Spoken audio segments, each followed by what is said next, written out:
Well, good evening, everybody. This is Mike Tedesco of Wrestleview.com here for Wrestleview Live number 66, the review of the 2019 WWE Hell in a Cell pay-per-view. Oh boy. I don't even know where to begin with this one. It's going to be an interesting show tonight. I'm flying solo tonight. No Doug Lackey. He is over in Los Angeles, I believe, and the beautiful Victoria DiGirolamo, or Victoria Tedesco now, formerly, her Twitter handle's Victoria DiGiral, which always makes me think of her last name, is also in Philadelphia, getting ready to give birth. We are, on Monday, we'll be 7 days away max from the baby. So if she makes it to next Monday, they will induce her. They will induce labor, and we will have a baby probably on October 15th, but hey, you never know. She might come sooner. Not a problem if she does. But Victoria is down in Philadelphia, so I'm here home alone with my thoughts, alone with the Hell in a Cell pay-per-view, alone with the WWE Network, which I know I've seen on the internet, by the way. A lot of people complain about the WWE Network, audio being off, weird glitches with the screen and all that stuff. I had the network crash once tonight, and that was the first time it's crashed since they did the new update, and this is my third pay-per-view watching it on there. I have had some issues with some audio being out of sync and stuff like that, but if you just rewind it real quick and then just go to live, it fixes it right up. So there are ways to work around it, but you know, I've been pretty lucky. I have not had to deal with all that crazy stuff. All right, let's say hello to everybody in the chat room tonight. We have, looks like a lively bunch here. We have Andrew Elder. We have Grash in the chat room. We have Daniel Shell, Nafi Sadat. Goosey is in the show, is in the chat room. Graham Costigan Cripps is here. Oh my, Mr. V is here. Ronnie. Oh my goodness. Wow, we have quite the crew tonight, quite the crew. And I'm sure more will pop in as we go. Hey, Andrew. Randy's in here. He gives, it's like, I think it's like almost borderline gimmick infringement if I do the Wii thing. So I don't know if I should. You can do it in the chat room as a tribute to Doug. You know what? As a tribute to Doug, if he's watching tonight, I'll give him a Wii. Oh, I totally peaked the audio here as soon as I did that. So there's that. Randy M. So we have both Randys in the chat room tonight, so this is pretty good. Daniel Shell, or Daniel Shield, is in the chat room as well. Okay, I've put it off long enough. Whoa, what a show tonight. Before I even run down the results of this show, I'm getting a little error encoding here saying that I'm running a little too hard. My computer's running too hard. It will fix itself momentarily. I have to show you these poll results though, because it's one of those polls. It's one of those shows where it's kind of, well, you'll see. Yeah, 91% thumbs down. 91%. Why? Why, you ask? Well, let me run down the results for you, because this show was something. Hey, we got Richard W. in the chat room as well, and Sweet Lou. Lorraine Lafferty is here as well. Okay, gear up, put your seatbelts on. Okay, kicked off the show with Becky Lynch defeating Sasha Banks by submission inside Hell in a Cell to retain the Raw Women's Championship. Roman Reigns and Daniel Bryan defeated Luke Harper and Eric Rowan in a Tornado Tag Team match, which was not advertised initially as a Tornado Tag. It was just a regular tag, and then they switched it. Randy Orton defeated Ali in an unadvertised match. The Kabuki Warriors defeated Alexa Bliss and Nikki Cross in an unadvertised match. There's a lot of those tonight. We went in with only 4 advertised matches tonight. And the Kabuki Warriors are also the new WWE Women's Tag Team Champions. The Viking Raiders and Braun Strowman defeated the OC by DQ. Chad Gable defeated King Corbin. Charlotte Flair defeated Bayley by submission to win the SmackDown Women's Championship. She is now a 10-time women's champion, although I guess that would mean more if I'd love to know what her combined days as champion are. I think out of 10 title reigns, it might be less than a year. And Seth Rollins and the Fiend Bray Wyatt, second year in a row, we have no finish inside Hell in a Cell for the main event. Go to a no contest inside Hell in a Cell with the WWE Universal Championship on the line. Jesus Christ. I don't even know what to say. I am at a loss for words on how absolutely terrible, absolutely brutal this was. I can't. I simply can't even. I don't know if I can possibly put it into words for you just how bad this was. Okay, so let's just start off with the main event, because I'm sure that's the thing that everybody wants to talk about. Seth Rollins and the Fiend Bray Wyatt. They built Bray Wyatt up. They built this whole entire thing up almost like Bray Wyatt can't lose.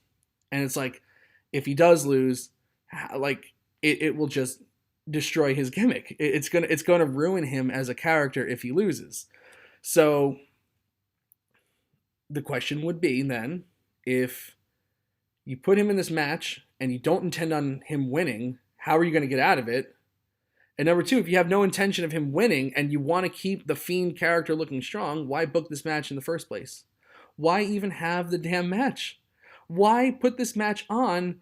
Because it can only weaken him. If there's any result other than the Fiend walks away with the Universal Championship, you're going to weaken him. And the Fiend is one of the most creative, outside the box, like psychologically amazing characters I've seen in WWE possibly ever. I said that on Post Raw on Monday, that this may be an all-time character. And we talked about Waylon Mercy on Monday. This is like everything Waylon Mercy should have been, and then some. And it's like, you don't want to mess with that. Especially this early on, he's had one match on TV against Finn Balor. And the match was so brutal that it sent Finn Balor back to NXT. Finn Balor's not on the main roster anymore.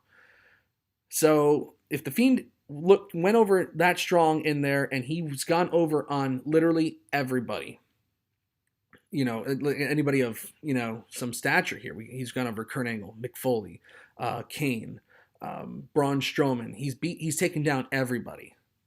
Now he's in the ring with Seth Rollins. Okay, so this Hell in a Cell match, first of all, they didn't do this at SummerSlam. So again, this is them now overthinking the entire gimmick. Kind of reminded me of the Sin Cara thing, where they had character-specific lighting for this whole entire main event. The Fiend versus Seth Rollins was in blood red the entire match. So that right away takes away all, a lot of heat, because obviously, it's a cool effect on TV, but if you're sitting there live, it's not good. It's not good for seeing. It's not, especially when the cell is red itself. I imagine it's impossible to see. In fact, I've seen tweets from people from Sacramento stating as much, that this was impossible to see. The Fiend basically dominates Seth Rollins the entire time. They don't really use the cell much. The cell was just there. It just happened to be a Hell in a Cell match. And then all of a sudden, Seth Rollins hits a couple stomps. The Fiend kicks out. He hits more stomps and a pedigree. The Fiend again kicks out. And now he hits him 5 stomps in a row. Then he takes a chair and gives him a chair shot to the head, which has been banned in WWE. Of course, he whiffed on it, to make it, they did the camera angle so that it looked like he hit him, but of course he whiffed on it. That's totally fine. I don't want anybody getting smashed in the head with a chair. I think I've made that point perfectly clear, especially if you listen to Post Raw on Monday. But the insinuation of it, not a very good thing. The violence at the end of this was just outrageous. And I should point out that every time the Fiend kicked out, he kicked out at 1 on 3 stomps, a pedigree, everything he kicks out at 1. Hits him over the head with the chair, covers him, kicks out, puts a ladder. Then he takes a ladder and puts it over his head and smashes the ladder with a chair. He gets a near fall. So now he takes the ladder, puts it on the Fiend's head, puts the chair inside the ladder like that's going to do anything. I don't know like what the thinking was behind that or why that was supposed to be like, oh, wow, he did that. Goes under the ring, gets a sledgehammer, and now the referee gets in his face like, don't do this, you don't want to do this. And he eventually, oh no, I'm sorry, before he even did that, he took a toolbox with hammers and screwdrivers and all that stuff and hit the ladder with the toolbox, and that wasn't enough to put him away, so he goes under the ring and gets a sledgehammer and then hits the toolbox on top of the ladder, on top of the chair, on the Fiend's head. I knocked AEW for showing violence, barbaric violence. This, if I had a kid watching this, I'd feel very uncomfortable. I think that this was violence, just as far as what AEW was doing with the thumbtacks in the mouth and, things that, even though of course they did it safer, does that mean it's better? Does that make the standard okay for hardcore matches now to go in this direction? Even if WWE takes the high road and does it safe, is that really like what you want? After signing $1 billion deal with Fox to show your television program on their station, you want to be going down that road of violence, especially with the history of children doing professional wrestling moves to each other, and there have been a couple deaths. I don't think that this is the standard. You definitely don't want to set. You don't want to set that. I'm not saying that's going to happen, but I'm just saying, as a parent in 8 days or less, I would be a little. I do feel a little gross watching all that violence. So after he hits him with the sledgehammer, of course, the referee calls for the bell, and that's the end of the match. No finish. Just the crowd's booing. They hated the whole entire thing. I hated the entire thing. And they get the stretchers out. They immediately bring up the cell. They bring out a whole bunch of EMTs and referees, and they're going to put him they're going to put the Fiend on the stretcher. The Fiend is totally motionless. Rollins goes over to the Fiend, gets in his face, and immediately, like nothing happened, the Fiend pops up, applies the mandible claw, and sends him to the outside, hits Sister Abigail on the floor, rolls back the mats, and hits Sister Abigail on the exposed floor, and then applies the mandible claw again. Rollins is left spitting up blood. So now you have that thing now where Vince is like, oh, well, they're going for blood and guts, and we're beyond that, and now we have blood and guts. And granted, that's nitpicking a little bit, but hey, you know what? Like, I want to play it fair.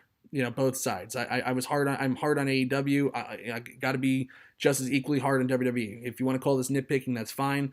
But, on top of all the gratuitous violence with sledgehammers and toolboxes and ladders and chairs, now you have him spitting up blood at the end of the show. And of course, it begs the question now, the Fiend, so that's how they got out of it. They didn't want the Fiend to win the title. Once again, Bray Wyatt is in a big title match and doesn't win. Whatever, maybe it's part of the story. If you want to claim that, that's totally fine. But it still begs the question of if he could pop up at any time, and you want to claim psychological warfare or whatever the games the Fiend was playing, if he's just playing games and was just laying there waiting for Rollins to bend over him and so he could apply the mandible claw, why did he wait until the referee called for the bell to lose his title opportunity? Doesn't that devalue the title if he is now in saying, screw the title, I just want to mess with Rollins? Doesn't that devalue the title? And I think you've all heard my rant before on how I feel about the title and things like that. Jesus, this whole entire thing was a debacle. I mean, I get it. It was a protest chant and all that stuff, but there was an AEW chant during the end of the match, a restart the match chant, a refund chant, and after the show, I saw a video from the crowd, and it was even louder.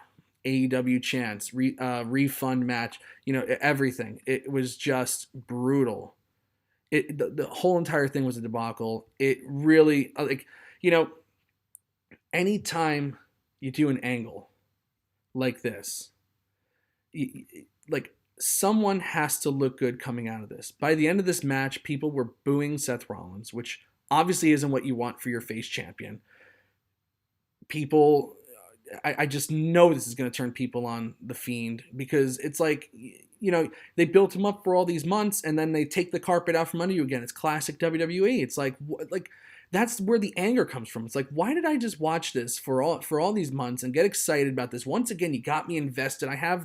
We got the Mercy the Buzzard puppet here. Like we're invested. We love the character, and then again, you just sweep the rug out from underneath. It's just like, why? And you weaken your champion.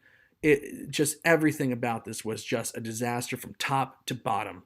I want to know, what does everybody say in the chat room? What did you think of this match? What did you think of this result? Did you like the result? Did you have an issue with the result? Do you feel the same way I do? Or do you feel like I'm overreacting? I'd love to know what everybody thinks, because I just think it's a total and complete disaster. And reading the tweets from people on Twitter from when I posted the poll and all that stuff, it's the same. It's basically the same thing. Wow, that sounds horrible. The Hell in a Cell gimmick was ruined when it was turned red like a toy. The match was brutal and great, but then ended completely rubbish-like. Wasn't good booking at all. Shame. Someone actually said I actually feel bad giving the show a thumbs down because it actually started off pretty dang good, but then it went off the tracks and crashed and burned hard. Yeah, and that was basically your main event. Graham Costigan Cripps is saying that there should be a refund. Daniel Schultz says it felt like 98 WCW. Randy M said it felt like 94 WWF. I don't know which one's worse. Well, at least 98 WCW was still drawing. They were still selling out arenas and stadiums and stuff like that. But 94 WWF, they weren't selling out diddly dick. Grash says this match was bad. Yes, but I've seen worse. Yes, of course. I'm not saying that this is the worst ever. I'm definitely not saying this is the worst ever. But yeah, this for the year, stateside at least, this was pretty bad.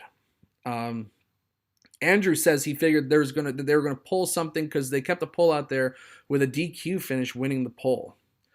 Victoria's in the chat room. She says she has to watch for curiosity. Daniel Schell says he agrees. Mr. V, not a fan of the result. Randy M, they shadowed over the superhero comeback. Seth sucks as a champion. Yeah, it's just not good. It's not good. 94 WWF was Taker versus Yoko in casket matches. Yes, it was. And Taker versus Taker at SummerSlam, where, yes, there was a lot of quiet during this main event. But go back and watch Undertaker versus Fake Taker 1994 SummerSlam if you want to hear a quiet crowd. Wow. Ronnie with the comment of the night here. I just wish they didn't do this feud at all. A lot of things you can do with Wyatt before putting him in the title picture. I agree 100%. Why do this at all? All it did was weaken Seth Rollins even more as a champion. Got people booing him, which is like, geez. And it really, this is going to really hurt the Fiend character. I hope I'm wrong about that. I'd love to see how they turn this around, but it's going to be tough. Taker versus Taker was fun in 94, LOL, from Daniel Schell. Go back and watch it, man. I think sometimes the memories are more happy than the actual event. Sometimes I'm like, oh, I remember this movie. Like for example, the movie Joyride, I think it was called, with Steve Zahn, where they were it was him and I think it was Paul Walker. Yeah, him and Paul Walker in a car with a ham radio, and they tricked this truck driver into thinking that, they're a lady that's interested in him with a ham radio, and it's the candy cane thing, and the guy's chasing them all around. Like, when I first saw it, I was like, that was a great movie. So I said to Victoria a couple months ago, I was like, oh, because we were trying to think of something to do. We're like, oh, let's watch this movie. I remember this movie, Joyride, and it was really good. And we got to watch it. And my memory built that up way more than the actual show was. The actual movie was. The movie was not as good as I remembered it whatsoever. I still think she enjoyed it, but and I guess she can tell you in the chat room whether she did or not. But it wasn't as good as I remembered it. Hey, we got Jerome in the chat room tonight. Jerome, by the way, is absolutely killing it. This weekend, I was down in Philadelphia moving Victoria out there, and Jerome took over and was posting stories like a madman. He, by far, the best news reporter. I think one of the best news reporters by far on internet today, on wrestling internet at least. So, hey Jerome, how you doing, man? Victoria says, by the way, thanks for everyone along with Mike giving a good recap. Yes. Thank you very much. We have a lively chat room. A lot of people in the chat room tonight. I have to imagine it's because of the curiosity over this Hell in a Cell debacle. Okay, well, let's go to the Hell in a Cell match that was pretty good. And that would be Sasha Banks versus Becky Lynch inside the Hell in a Cell structure. This one was actually quite good. It was slow at times, don't get me wrong. You know, there were some mistimed spots, particularly with Becky Lynch trying to get her, and some offense things too, where it's like, you know, Becky Lynch only. Honestly, Sasha Banks on all weapon shots, she was laying it in there real nice, made it look very believable. But it almost felt like, and I feel like this is Becky Lynch anytime she has a weapon.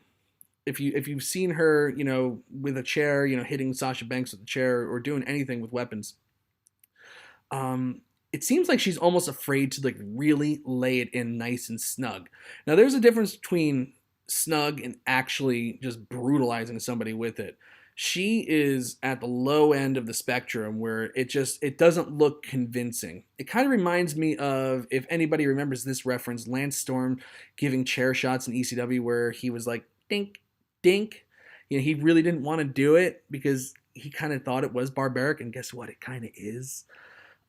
So she, like, kendo stick shots, chair shots, like those weapon shots from Becky Lynch looked really weak. Also, when she threw the chair at Sasha Banks and then was going to go to the top rope and hit a missile drop kick, she threw the chair and it just was like Sasha was holding the chair for like way too long, waiting for Becky to get up there and hit that missile drop kick. You know, it's like you don't need to go to the top rope on that. If you're on the middle rope, improvise, just go with that. You know, I thought her instincts were a little off tonight, you know, in terms of just trying to, you know, you want to make it look like it's an actual fight rather than just a series of choreographed spots. And that was just like, well, I always go to the top rope for the missile drop kick. And it kind of takes you out of that fight feel for a little bit. So that was one problem I have with the match. But other than that, it really not much. It was actually pretty good. The innovative spots, you know, it's like, I think we've seen just about everything you could possibly do inside Hell in a Cell, but they still thought of some pretty interesting things tonight that I hadn't seen, or I don't even know if, you know, if you gave me like 24 hours to come up with as many weird things as you can with the Cell, if I would have thought of some of the things that they came up with, because it was definitely interesting. Like they propped up, so Sasha Banks wedges two kendo sticks in the corner of the Cell, and then Becky Lynch takes a chair and sets it up and uses the kendo sticks as props to do it, and then she sits Sasha Banks on this weird chair contraption and then drop kicks her off. That was like, who thought of that? And then then another one where they wedged the open chair inside of the Cell wall. Like, I was like, you know, like they pulled me into it because it was really damn creative. You know, I was really actually quite impressed with what they were able to do.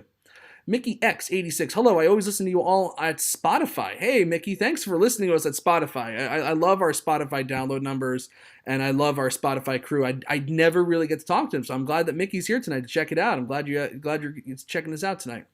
I'm trying to see if I missed anybody else right now. Nope, we're all good. Okay. Let me show you that. I do have to show you the chair contraption. And like, this was just like, it was pure craziness. I have not seen anything like this before. Check this out. So she comes off look at that. The chair set up in the corner of the Cell. I want to see if I can, okay, you can really see it right there. Just and if you're, I'm sorry, actually, it's funny that Mickey's here tonight, is because if you actually are listening to this on Spotify, you can't see it. But I highly encourage you, if you haven't seen Hell in a Cell, at least just watch this match. And it's the first match on the show, so it's like you can watch it and then turn it right off. innovative spots. Really, really cool. I honestly would never have thought to do something like that. And then the drop kick looked pretty damn good off the chair. Sasha sold it like she was absolutely murdered. It was a good match. I know some people were a little disappointed with the results, and I can't say that I'm one of them. Becky Lynch, by and far, more than Roman Reigns at this point, is the one that they're positioning as the top face of the company. Obviously, for women and for men, she is the face of the company, and I think Roman Reigns is the 1A apartment 1A of the face mansion. It's like, he's still there. Obviously, he's sharing the cover with her on WWE 2K20, but she's by and far, she's the one that they sent out to open up Friday Night SmackDown on Fox with The Rock. That's a pretty big rub. While Roman Reigns was relegated to a and still he's on the show, so can't complain about that. But he was just in a lumberjack match with Eric Rowan. Not the main event, not even the top of the hour match. It was just a match that just happened to be on the show. So I can't say that I'm stunned that she won. I think that she's going to have a year-long title reign, and if there's going to be a time when Becky Lynch loses, it's going to be at WrestleMania. I don't see her losing the title before that. It's like you've gone this far, and she's gone through. I mean, if you're going to switch the title, this was definitely the feud to do it with Sasha Banks, but this definitely felt like a blow-off. Even though, like Hell in a Cell used to be blow-offs, the blow-off of all blow-offs. It's no longer that. So, I mean, they very well could just do another match at Survivor Series. I can't say they could do it at Crown Jewel because women can't wrestle there. So maybe they could stretch it out another month. But this really felt like the culmination, the end of it. And it was a damn good feud. Sasha, it reestablished, like this feud did a lot. It made Becky Lynch a real strong fighting champion. And it made her hard, gave her more of an edge.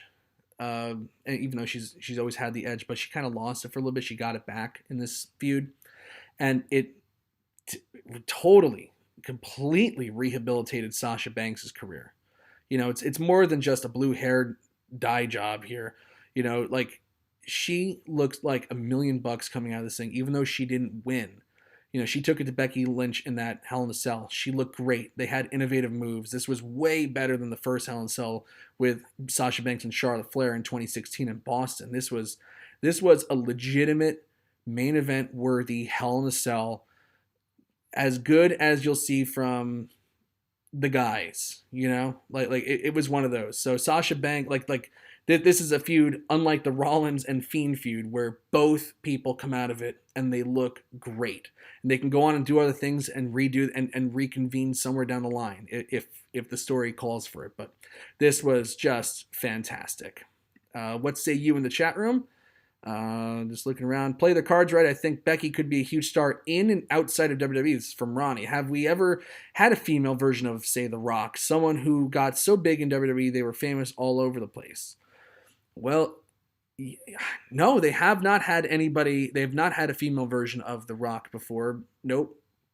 Ronda Rousey. You can't say Ronda Rousey because she already came in with massive star power. And yeah, they haven't really had a woman transcend, those media lines without having them be in Playboy or something like that. So yeah, this is the first organically grown, legitimate, viable superstar. Yeah, I absolutely agree with that. Nafi Sadat, that was the best match of the night, and not even in relative terms. Yeah, it by and far the best match of the night. And Victoria even says, and she knows way more than I do. She's on top of the mainstream stuff. That's why whenever you see something like, from social media and Victoria's name is on it, like that's all her. She knows this stuff inside and out. She knows all of the social media mainstream stuff. Becky is so close to being completely mainstream. I think she's 100% correct. If not, if the Friday night SmackDown thing didn't already put her over the edge, because the segment was funny and she held her own with The Rock. It's like, Come on, it's The Rock. The definition of mainstream now. The Rock is the biggest star in Hollywood. Who would have ever thought Rocky Maivia, Die Rocky Die, would be the biggest star in Hollywood? Making, God, how much money that guy has made. It's incredible. I don't think we appreciated him when he was around, that's for sure. All right, Tornado Tag Team match. Roman Reigns and Daniel Bryan versus Luke Harper and Eric Rowan. This is the third advertised match I'm talking about out of 4, and the rest of the show is all filler. Roman Reigns and Daniel Bryan took it to Luke Harper and Eric Rowan. This is a pretty good match. It dragged a little at times, but by the end it got good. It was really the finish of the match that really took it to the good level. Particularly the spots outside where Daniel Bryan hits Luke Harper with a Hurricane Run off the table to the floor, and Rowan takes a spear through the table from Roman Reigns, and the finish was good too. Luke Harper is going to slam Daniel Bryan. Roman Reigns comes out of nowhere with a Superman punch, Busaiku knee kick, spear, they win. And after the match, that's the real thing. After the match, it was Daniel Bryan and Roman Reigns in the ring, and Daniel Bryan just turned full face back again. Initially, he went for a handshake, then took it away, and then he went for the hug, and Roman Reigns and Daniel Bryan hugged, and the people were chanting yes, and the whole thing was good. So, out of the ashes of this who attacked Roman Reigns storyline, which started off with such promise and then just got absolutely confounded and bizarre and weird and just totally went off the tracks. Like, this whole entire storyline was just death after a while. They managed to turn it around by by ending it tonight, number one. And number two, Daniel Bryan is back to being a full-time face. So that to me, that's a huge win. Especially, with Daniel Bryan on Fox. And, I don't know what's going to happen with the draft. They might move Daniel Bryan over to Raw. Daniel Bryan on Raw as a face might make the 3 hours much more palatable. Much more palatable. Because if you watched the show tonight, if you actually caught the show, and by the way, this was the second match on the card. If you watched the show, this was way awesome. Like Daniel Bryan just had the crowd in his hand. Looked like he was never a heel in the first place, and he had them with him the entire time. He's great at everything with wrestling. Daniel Bryan, again, this is a guy, I don't think the first time around everybody truly appreciated what they had with him. Appreciate what Daniel Bryan's doing, because he's incredible. Face, heel, doesn't matter, but as a face, he's just... I always thought that he could be like that John Cena, Hulk Hogan, apple pie face that everybody loves universally. And I guess that would kind of disqualify John Cena then, because he was the apple pie face, but everybody kind of turned on him. So he's like what they wanted John Cena to be. He could be that. Okay. Andrew Elder with the great idea over here. DB as a face, turn Seth heel. Love it. Okay. Let me talk about the last advertised match of the evening, which was Charlotte Flair versus Bayley. I think it's safe to say that Bayley's entire run as SmackDown Women's Champion left a lot to be desired. In fact, I would even just label it just as a bad run. The Bayley character is not that interesting and she spent 3/4 of this reign as a face, and then the last quarter as a tweener. That's about to change, because after this match, after Charlotte Flair beat her in a hard-fought match, but again, Bayley just, as a wrestler, just doesn't, it's just not good. It's never great. It's always passable, but it's never great. After the match, though, she definitely flipped out, pushed the referee aside, was crying, throwing tantrums, told the crowd to shut up, and then she did the why me, why did this happen to me and stuff like that. So I'd like to see what happens either tomorrow night on Raw. Well, this will be the last week by far of the brand of the wild card rule. Wild card rule is out after the draft, and they spent a lot of time pushing the draft, and the draft is this Friday. So maybe they'll do it tomorrow night on Raw, where Bayley's just like, why me, and goes full-fledged heel. If Bayley goes full-fledged heel, I'll give her another chance. I will get on the Bayley train and see what she can do. But as of right now, Bayley on the main roster, it's been a bust. It really, and it's really not really her fault and kind of her fault, because it's like they didn't book her correctly, and the stuff that they gave her was crap. But just sometimes when you're given crap doesn't mean that you actually have to perform it like it's crap too. You can try to make the best out of a bad situation, and just the guy I was talking about before, Daniel Bryan, has made a career of taking crap situations and making them great. Like the Team Hell No thing was a total throwaway, tag team. It wasn't supposed to be anything. They were putting with any other wrestler, and I think we saw this already with Sasha Banks and Bayley, the Dr. Shelby thing would have been death. And Daniel Bryan and Kane, much to his credit, is not a guy that ever took himself too seriously where he couldn't, get into something and have some fun. They had some of the all-time great segments, some of the all-time great comedy segments. And again, they got themselves to be the hottest thing in the company, so they broke them apart. And then Daniel Bryan again, kind of floating through a singles phase where he wasn't doing much and then got himself over again, winds up in the main event of WrestleMania 30. That's a guy who takes crap and turns your, lemons into lemonade for everything.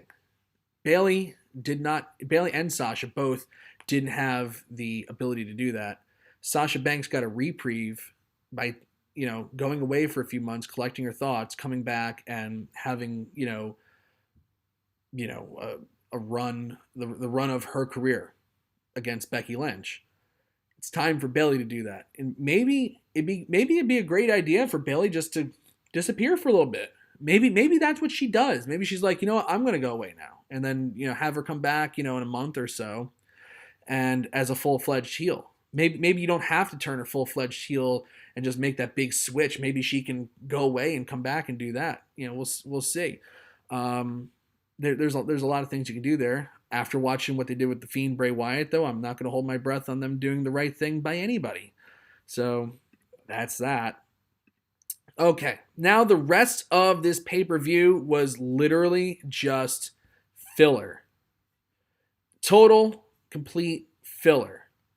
We had Randy Orton in a throwaway match with Ali. This was the only match that wasn't advertised that was worth watching. Because Ali is so damn good, and Randy Orton, for whatever reason tonight, really felt like working and having a good match. I see real quick, Randy M just asked, where is Drew? Drew McIntyre, we haven't seen him since August, since he lost in the King of the Ring. Was it the quarterfinal, I think it was? Or was it it was the quarterfinal. He had some injury, undisclosed, but he did have surgery for a minor injury. He was backstage at SmackDown this past Friday. I would expect Drew McIntyre to be back anytime. But he has been injured for the last month. And it's kind of an advantageous injury anyway, because, it's one of those cases where absence makes the heart grow fonder. We're seeing Drew every week. And, Drew as Shane McMahon's lackey, it didn't really do much for me. I was one who earlier this year, Royal Rumble time, I think it was on Post Raw, me and Victoria were talking about Drew McIntyre isn't doing anything at WrestleMania other than, losing to Roman Reigns, but he's going to be the main event of SummerSlam. And we were wrong about that because they, for whatever reason, decided to make him Shane's lackey.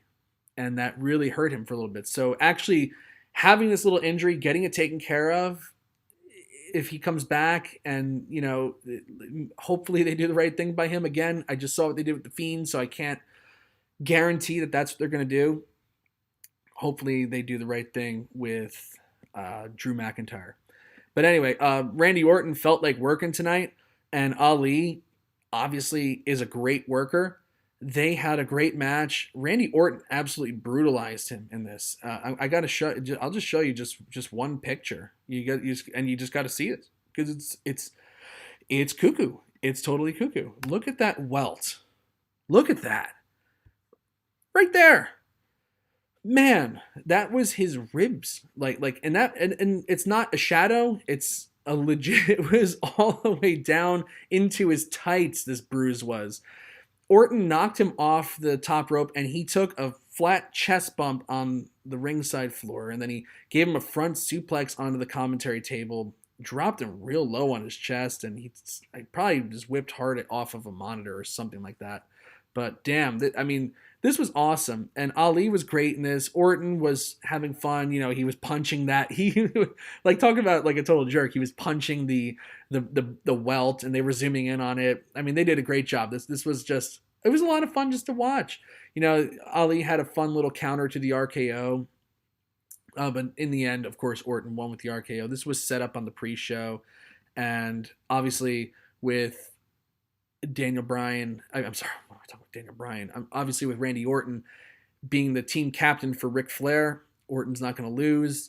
But I could definitely see Randy Orton saying, like, tomorrow on Raw or on SmackDown, like, hey, Ali, you showed a lot of gumption, because like after the match, he was like, hey, I could definitely see Ali being a member of Team Flair at WWE Crown Jewel from absolutely nowhere. Should be good. Hey, Hayden Barker's in the chat room. All right. You're still watching the pay-per-view, so he will have to watch this later. Okay. I won't spoil it for you, but I feel like I should warn you, it's not that great. So just take that and enjoy the show. And hopefully you have a different experience than I did. Hopefully. Anyway, yeah, that was good. That was a good match, simply just because Orton put on his working shoes and felt like working that night and gave Ali a great match. And Ali, of course, it's hard to have a bad match with him anyway. By the way, speaking of people who can have good matches, and they were going with him for a little bit, where's Buddy Murphy been? Where's Buddy Murphy? That's the one I would love to see Buddy Murphy again. Damn. All right, Ronnie, have to head out. Have a good night. Congrats on the baby. It's a great feeling until your daughter turns 14 like mine just did then. Thanks, Ronnie. I can't wait, though. It's really, really exciting. Have a good night. Thanks for joining us.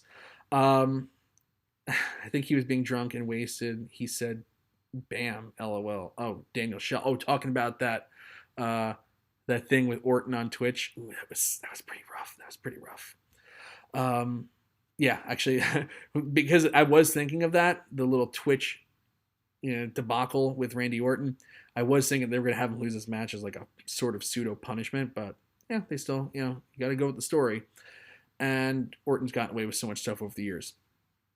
Women's Tag Team Championship match, Alexa Bliss and Nikki Cross, the champions, against the Kabuki Warriors. The Kabuki Warriors win this one in a match that absolutely nobody cared about. Including, it looked like the competitors at times. They were just going through the motions, just like, we're just doing stuff. And then they saddle Asuka with the green mist gimmick. Did get a pop. And then she kicked Nikki Cross in the head and pinned her to win the tag team titles. But Asuka, throughout this whole entire thing, it was hard to miss. It's hard to miss. Looked completely bored. Looked completely bored. Looked like she wanted to be anywhere else but here. But in Sacramento doing this match. Maybe even in this company. Asuka, since losing the title like a week or two before WrestleMania this year, has done absolutely nothing. And it's not hyperbole. She is one of the top performers that they have signed, male or female. And because of the language barrier, because of all that, they can't figure out what to do with her. They can't, Paige was the manager and she had her neck surgery. They can't put her with anybody else apparently. So she's saddled in this tag team with Kairi Sane, who another one who is a great talent. Look what, they did with her in NXT. It just goes to show that you don't really, it's like you can, there are other things than just cutting like the great promo. You put him with a manager. There's nothing wrong with a manager. But these two are just too talented to be floating by in a tag team with holding championships that absolutely nobody cares about. And insult to injury is saddling them with the stereotypical green mist thing. Oh, they're Japanese. Give them the green mist. Because that's what all Japanese people do. They just regurgitate mist and spit it in people's face. That's the thing. It's like I was watching this. I'm like, they're better than this. This is just sad to watch. I actually felt sad to watch it. It just sucked. It just sucked. The whole entire thing. The Alexa Bliss, Nikki Cross tag team, where it was just like, are they faces? Are they heels? Or like, what is going on? Like, God. It's like, are they like what is Alexa Bliss going to turn on her? They teased that for a while, and then that just disappeared. They just forgot all about that. What's the deal? You know, like that's usually what I'm thinking. Like when I'm watching like any of these like women's tag team segments, like what's the deal with this? Like why is this a thing? The Kabuki Warriors just came out of nowhere, did absolutely nothing to earn the titles. Now they're the champions. It's like this is just a hole on the show, and it does nobody any favors. And just going full stereotype with the Japanese girls, give them the green mist, it just sucks. Absolutely sucks. All right. And speaking of suck, the OC versus the Viking Raiders and Braun Strowman ends in disqualification because the OC attacks Braun Strowman. And then it just winds up with Braun Strowman knocks AJ Styles out with a right hand, leaves him unconscious because he got into a thing with Tyson Fury and on SmackDown. So that's what that was. But it's just like, by this point it was just like, God, this just feels like a Raw. This was like 3 matches deep and, of unadvertised stuff. And it was just, when are we going to get to something important or worth watching again? It's like Raw came a day early. It's like you forget all about the first 2 matches, and it's just like this show just came to a screeching halt. And then just doing a lame DQ finish, especially when the main event was going to be that too. It's just be respectful and give them an actual finish. It's not going to hurt anybody.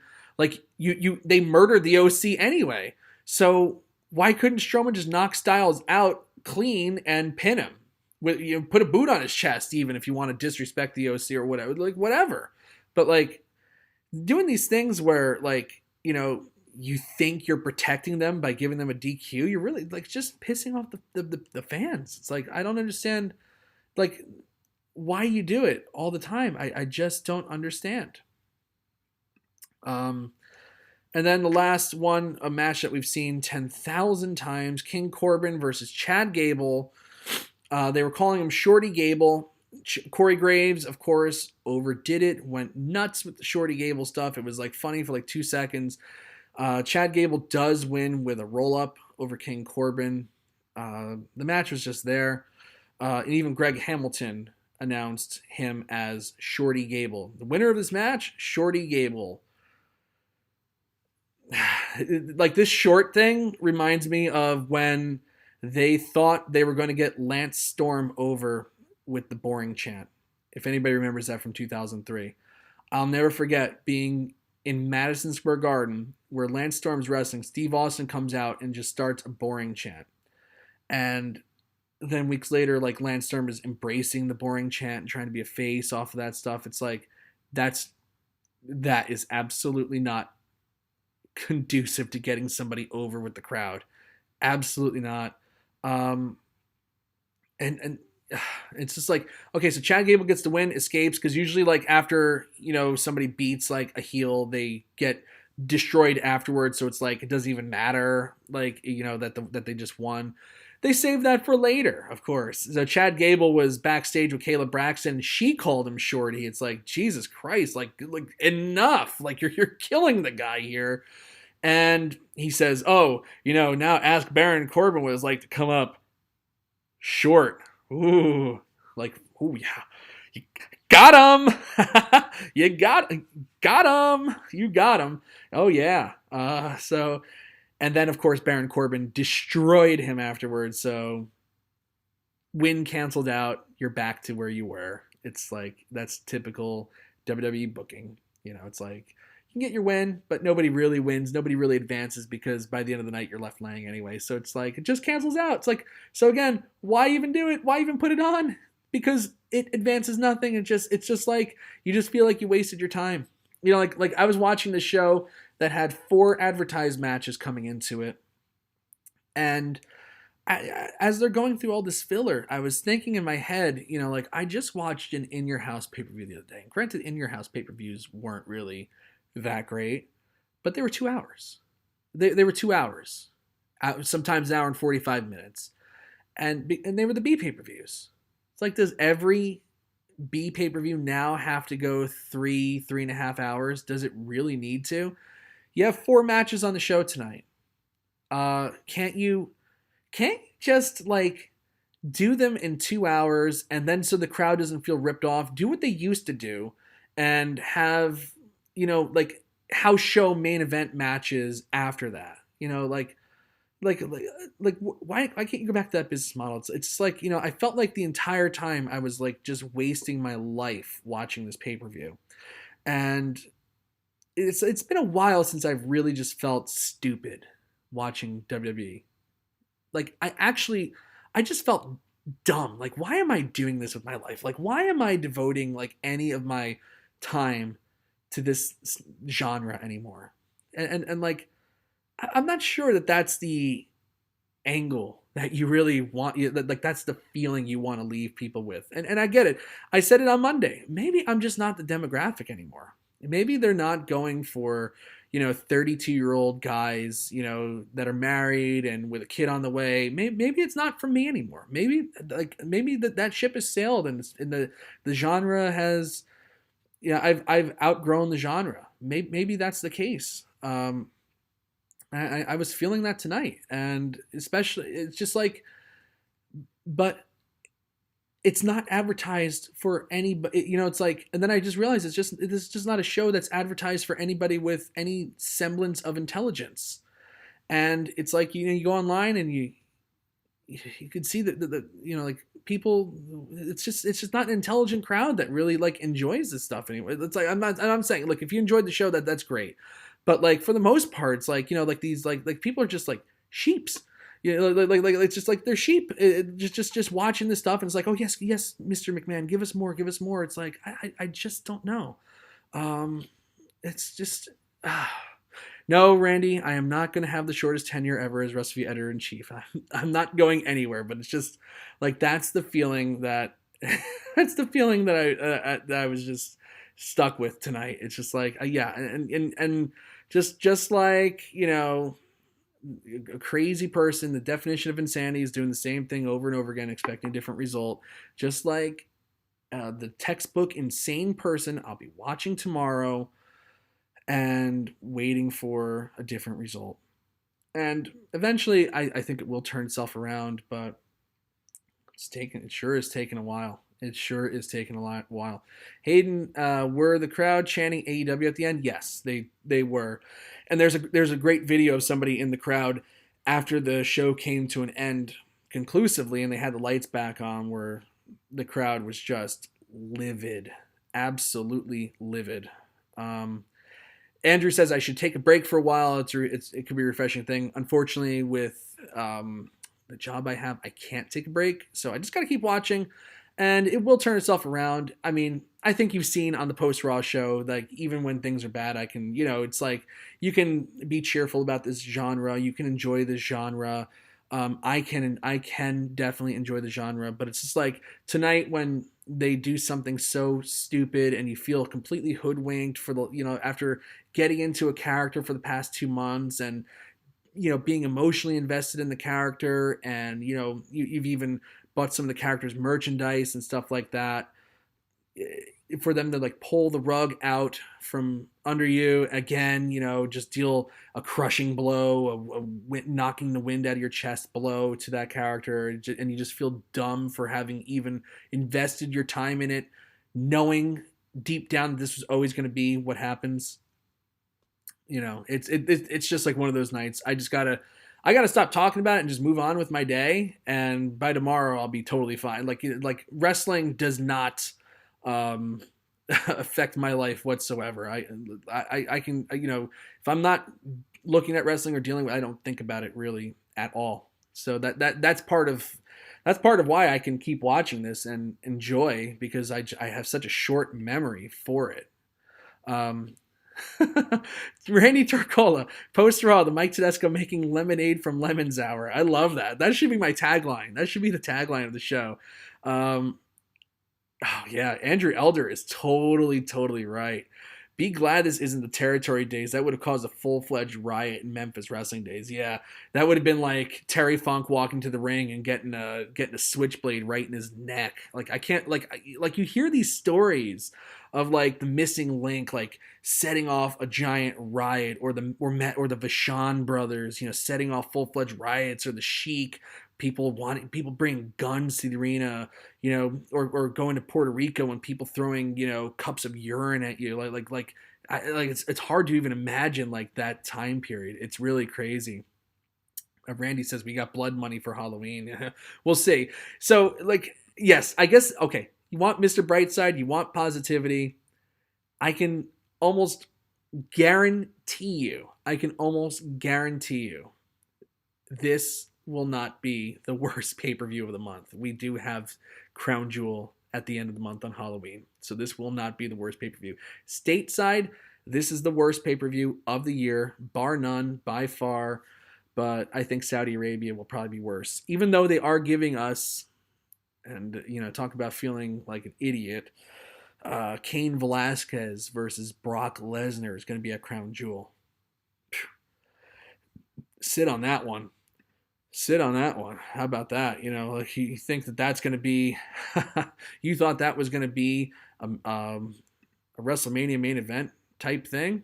No, Saudi Arabia, they get that. They get Cain Velasquez versus Brock Lesnar. One more time, let's take a look at what people thought of the Hell in a Cell show from Sacramento. We're down to 86% thumbs down, but I find when there's there's one that says the sooner Vince dies the better. That's not, no, I don't know. But I do find that when there's like an outrageous pay-per-view main event, people, it does draw people back. It gets them talking. I know sometimes people make the argument that sometimes bad news is there's no such thing as bad news. It's all good news, but not my thing. Anyway, people, I'm going to check out here. I've gone almost an hour talking by myself. I got to take a drink, and I got to get ready for bed because I got work tomorrow. I will be back for Post Raw tomorrow, and I'm sure Victoria will also be in the chat room. Hayden has not put his thumbs down yet, probably. Daniel Shell says create a middle finger for that one.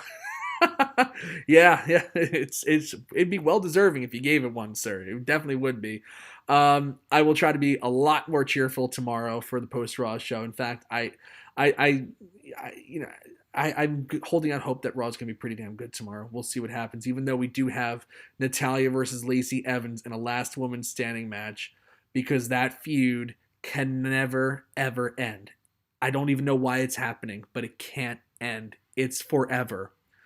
Okay, everybody. I'm Mike Tedesco, the editor-in-chief of Wrestleview.com. I will be back tomorrow as Mr. Brightside. I will see you then. Have a great night, everybody. Take care.